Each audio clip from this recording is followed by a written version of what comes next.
مگر جسم کے فساد کے اعتبار سے یہ بہترین دوا ہے، اور جہاں ایگزیمے فاسد مادوں کے ساتھ مل جائیں وہاں ایگزیمے والی دوائیں ناکام ہو جاتی ہیں، کبھی اکیلی کام نہیں کرتی۔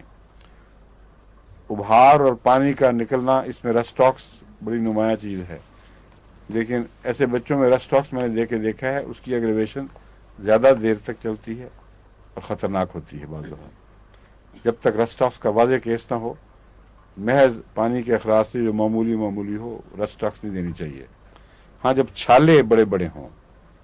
اور بعض مریض ایسے میں نے دیکھے ہیں جن میں ہاتھ وہ لپیٹ کے رکھتے ہیں، اتنا پانی بہتا ہے، ویپنگ ایگزیما جس کو کہتے ہیں، وہ صحیح رسٹاکس کی تصویر ہے۔ ایک ایسی عورت، غریب عورت تھی جو بیچاری گھر کے کام سے معذور تھی، کہتی میں گھر میں روٹی نہیں پکا سکتی، بچے ہیں، خامند ہے، توفیق نہیں ہے کسی نوکر کو رکھیں، اور بڑی عذاب کی حالت ہے، دوسرے کام تو میں کپڑے لپیٹ کے کر لیتی ہوں لیکن روٹی نہیں پکا سکتی۔ تو اس کو میں نے 1000 کی رسٹاکس کی ایک خوراک دی، کیونکہ ویپنگ ایگزیما نظر آ رہا تھا، اور دوسرے تیسرے دن آ کے اس نے کہا کہ بہت تکلیف بڑھ گئی ہے۔ میں نے کہا 1 ہفتہ انتظار کرو۔ 1 ہفتے کے بعد آئی تو بہت نمایاں فرق تھا، وہ کپڑا اتار کے دکھایا، بہت دبے ہوئے سے اور مزمحل سے زخم تھے۔ اس کو میں نے کہا 1 دفعہ میں اور دوں گا، پھر شاید بھڑکے، پھر 1 خوراک اور دی، پھر کچھ بھڑک کے جلدی بیٹھ گئی، اور 2 یا 3 ہفتوں میں اللہ کے فضل سے اس نے دوبارہ روٹی پکانی شروع کر دی، کوئی تکلیف نہیں ہوئی پھر۔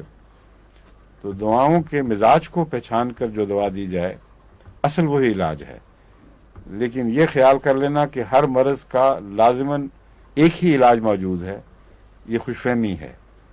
کیونکہ ہمیں کیا پتہ اگر ہے تو وہ ہمارے علم میں بھی ہے کہ نہیں۔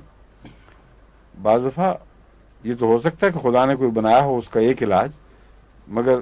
کیا ضروری ہے کہ خدا کے بنائے ہوئے سارے علاج ہمارے علم میں آ چکے ہوں؟ اس لیے اپنی لا علمی کے نتیجے میں مریض کو تکلیف نہیں دینی چاہیے،